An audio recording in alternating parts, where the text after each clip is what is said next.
കേരളത്തിൽ ഏറ്റവും കൂടുതൽ അങ്ങ് ഇഷ്ടപ്പെടുന്നത് യങ്സ്റ്റേഴ്സാണ്. അതിൽ അങ്ങയുടെ സിനിമ അഭിനയം ഒരു ഘടകമാണെങ്കിലും പുതിയ കുട്ടികൾക്കും ഭയങ്കര ആവേശം. ഒരുപാട് ടെലിവിഷൻ അല്ലെങ്കിൽ ഫോണിലുള്ള കാര്യങ്ങളൊക്കെ ഇപ്പോൾ ഒരുപാട് എല്ലാവർക്കും കാണാനുള്ള പോസിബിലിറ്റീസ് ഉണ്ട്. അപ്പോൾ നമ്മൾ സിനിമയിൽ വരുന്ന സമയത്ത് ഇത്തരം പോസിബിലിറ്റീസ് ഒന്നുമില്ല.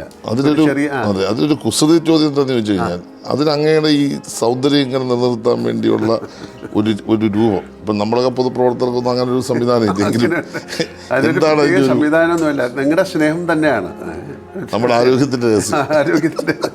പിന്നെ നമ്മൾ സിനിമ ചെയ്യുന്ന ഒരു പ്രൊഫഷൻ ഇപ്പം അതുകൊണ്ടല്ലോ ആരോഗ്യത്തിൻ്റെ രഹസ്യം എന്ന് പറയുന്നത് പ്രോപ്പറായിട്ടുള്ള ഒരു എക്സസൈസും ഭക്ഷണവും ഒക്കെയാണ്. അതിപ്പം സിനിമ ആയതുകൊണ്ട് മാത്രമല്ല, അങ്ങേക്കും ചെയ്യാവുന്ന കാര്യം തന്നെയാണ്. ഇപ്പം നമുക്ക് ഈ സിനിമ അല്ലാതെ അദ്ദേഹം അങ്ങയുടെ പിന്നെ സാധാരണ മറ്റ് മേഖലകളിൽ അങ്ങയുടെ പെർഫോമൻസ് എന്ന് വെച്ചാൽ സ്പോർട്സ് മറ്റ് അങ്ങനെ എന്തെങ്കിലും ആക്ടിവിറ്റീസ് അങ്ങ് ചെയ്യുന്നുണ്ടോ? വായന, സ്പോർട്സ്, അങ്ങനെയുള്ള ആക്ടിവിറ്റീസ് എല്ലാം കുറച്ച് ചെയ്യുന്നുണ്ട്. എക്സസൈസ് ചെയ്യുന്നു. സ്പോർട്സ് എന്നുള്ളത് ഞാൻ പണ്ട് കളിക്കുമായിരുന്നു, ഷട്ടിലൊക്കെ കളിക്കാൻ പോയിരുന്നു, ബാഡ്മിൻ്റനൊക്കെ. ഇപ്പോൾ അതിനുള്ള സൗകര്യങ്ങളില്ലാത്തതുകൊണ്ട് നമുക്ക് ചെയ്യാൻ പറ്റുന്ന കാര്യങ്ങൾ ചെയ്യാറുണ്ട്.